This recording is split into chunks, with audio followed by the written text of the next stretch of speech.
Welcome to this video web event from the IET in North Yorkshire. The IET, the Institution of Engineering and Technology, here to inspire, inform and influence the global engineering community, supporting technology innovation to meet the needs of society. In this web event, we'll be exploring the changes the UK must face if it is to live up to its ambitions to become a low-carbon economy. The government is investing in renewable energy, and this will change the way that energy is generated and distributed. You'll also have seen press releases from Tesla on their Powerwall electricity storage solution.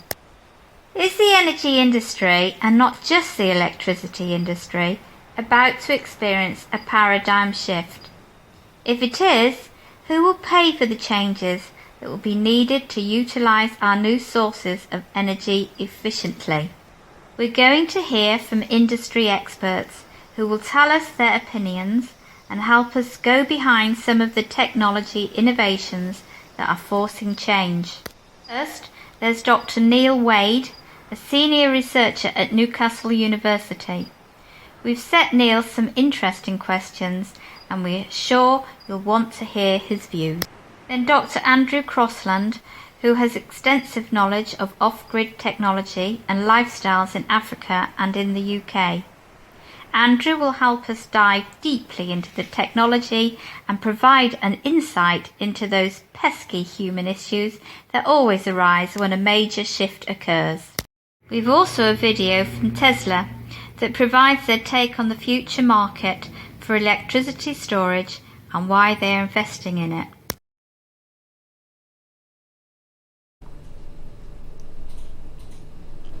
So the low carbon technologies could form either new generation types like solar PV or wind farms, or it might be the loads that we use, so it might be electric vehicles or heat pumps.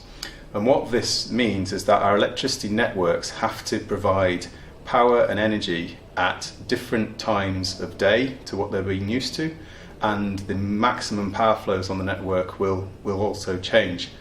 So the people who operate the networks and manage the expansion of the networks have to be able to factor in these new technologies, the new demand types, the new demand profiles and the new generation profiles.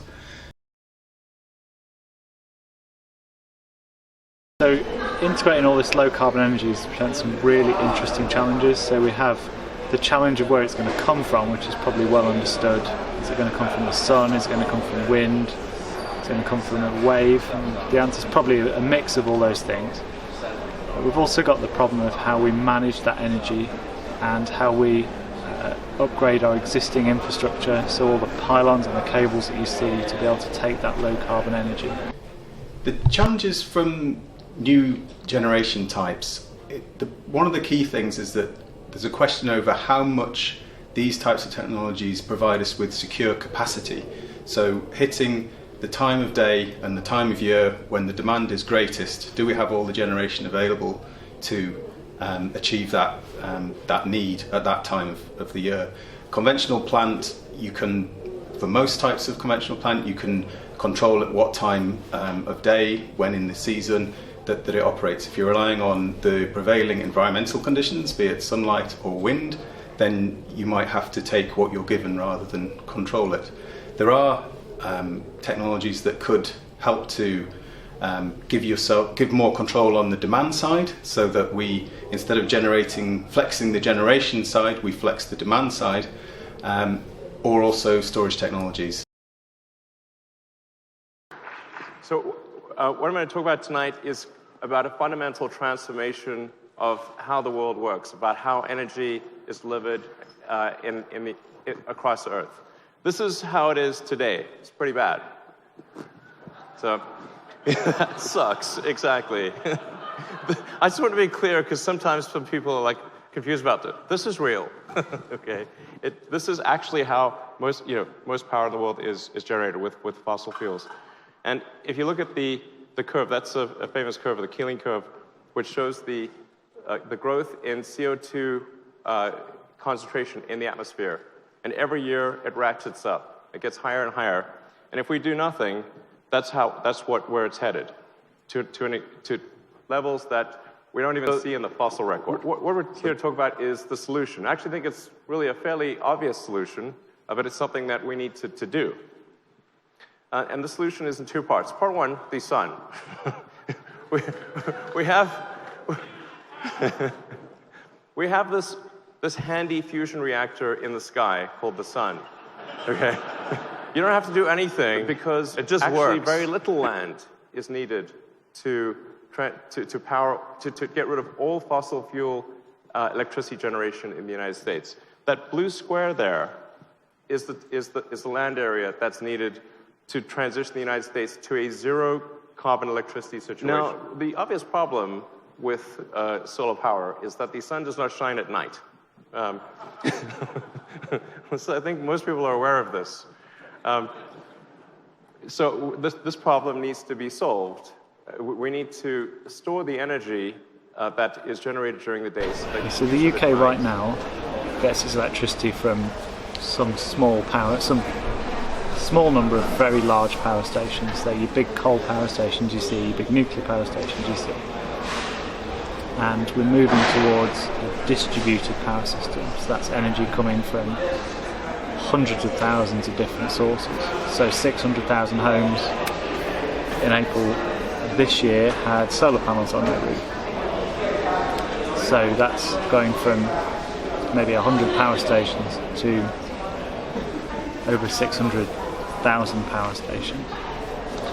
And what that means is energy is coming into our power grid not just from the big power stations down, it's coming from small units up. And that's technically, from an engineering perspective, a very different system to try and manage. And that impacts, say, your cables outside your house. You have a local voltage might go up, or your cables are taking power the wrong way, so they might start overheating.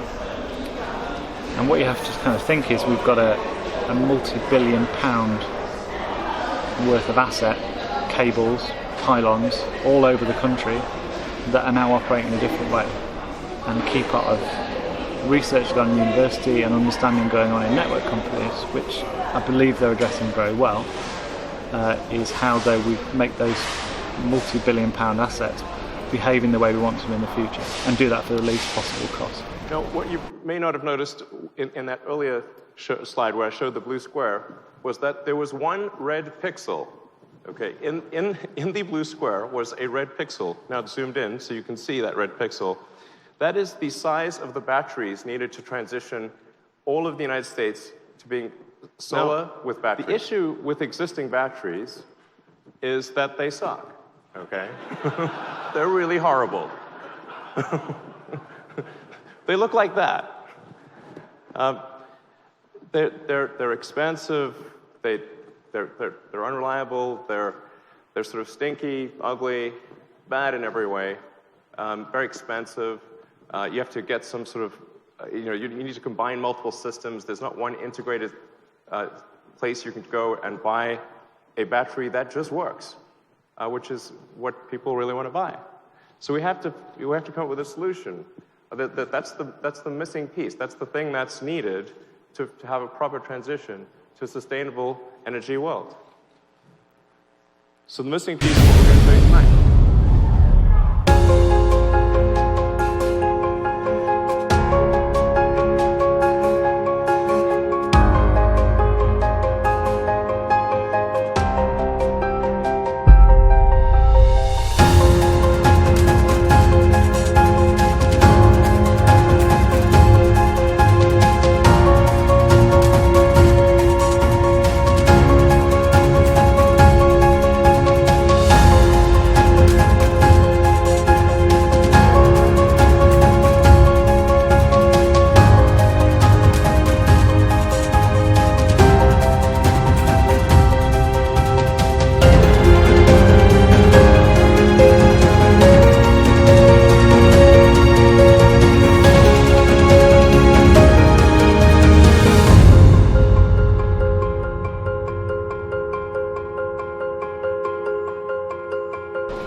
of smart thinking and a bit of using the technologies like Tesla's, that cost can really come down to hundreds of millions of pounds, which isn't very much money in this. Rather than just having just solar panels on your roof, there's an opportunity to maybe put a battery in your roof. And with that battery, we can be managing energy from all over the country. We've got 600,000 homes with solar panels. We could have 600,000 homes with batteries in.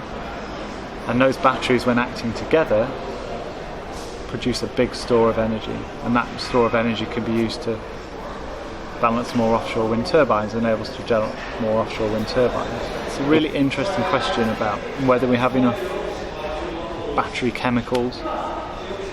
And I've heard similar things about there not being enough lithium to generate the electric vehicles we want, or there not being enough lithium to put power in houses. It's kind of a null argument in that 25 years ago people said, well, we'll never be able to build enough wind turbines or enough solar panels to power the whole country. Well, we're looking very likely to be getting 20% of our power by 2020 from renewables.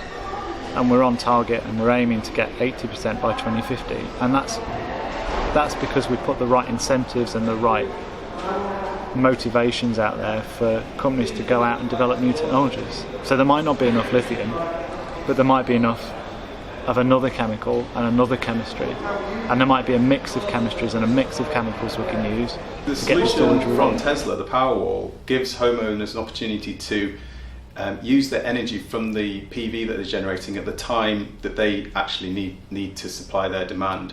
So it allows them to shift their energy to a different time of day, which can help them in reducing their bills.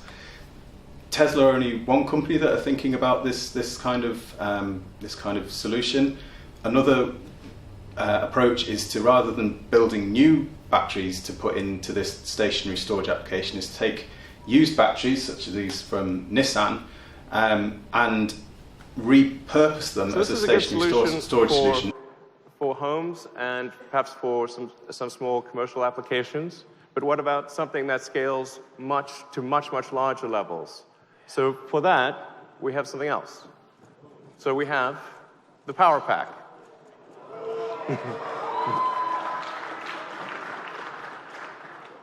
So the Tesla Power Pack is designed to scale infinitely. So you literally make this into a gigawatt-hour class solution. you could go gigawatt class or higher. And in fact, we already have one utility that wants to do a 250 megawatt hour installation just using the Power Pack. Now, I think it would be a good idea, this would be a good time to transition the power that we're using in the building to being battery powered, of course. So let's go to the camera feed let's go check out the power meter.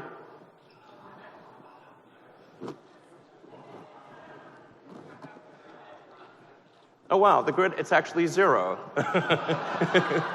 This entire night has been powered by batteries.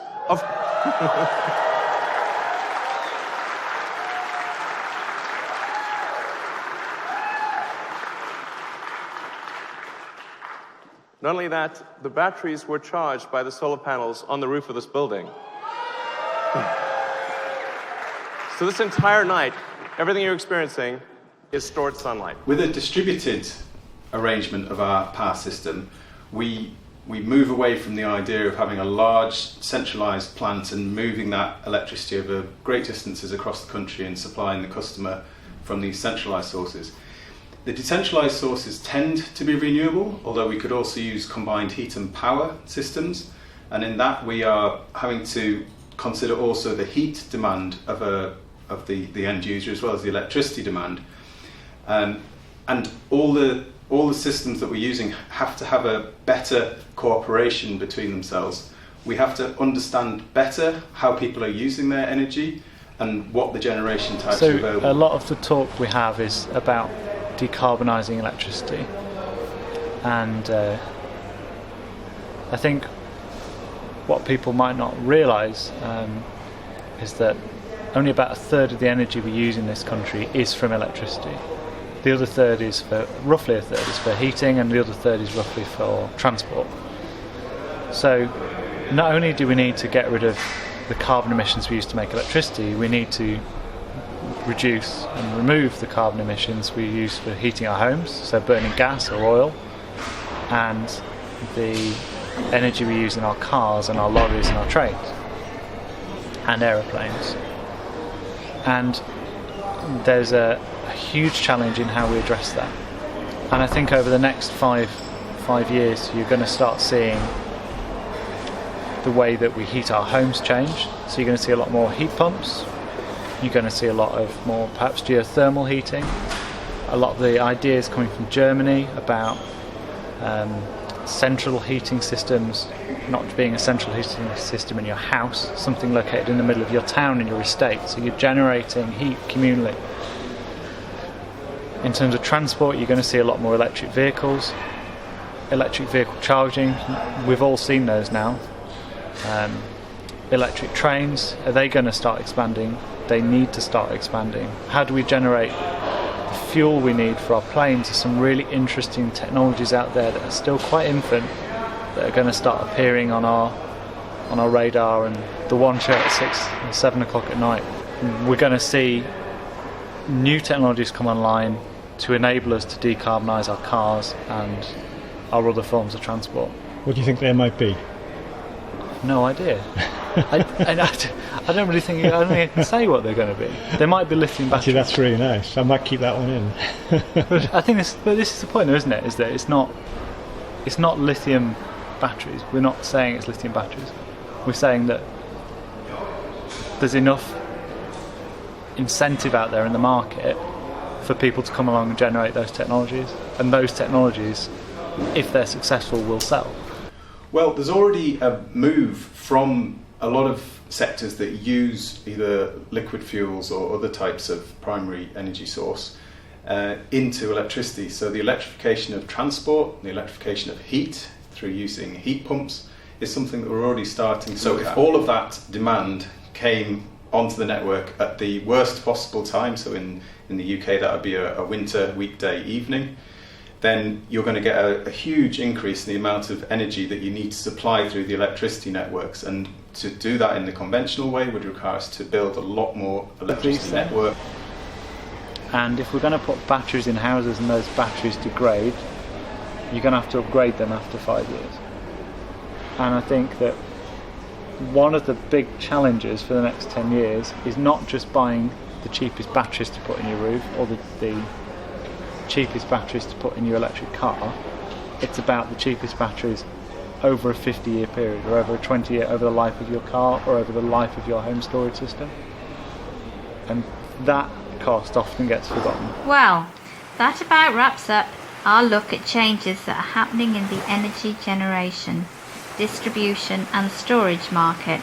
We hope that it has given you plenty to think about. Some big questions to be answered. Not least, how do we pay for the changes that are likely to come? The internet is the precedent here.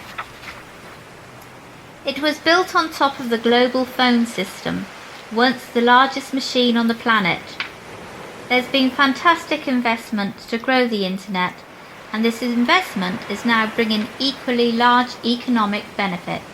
Changes to our energy industries will deliver similar benefits. Now we need people with vision to make it happen. None of these improvements are without pain. All shifts result in winners and losers. People will need to adapt, for there are human consequences too. As a Chinese philosopher once said, "May we live in interesting times." We are. Hold on to your hats. And remember that the IET's vision is to work towards engineering a better world. We inspire, inform and influence the global engineering community, supporting technology innovation to meet the needs of society. Thank you for watching.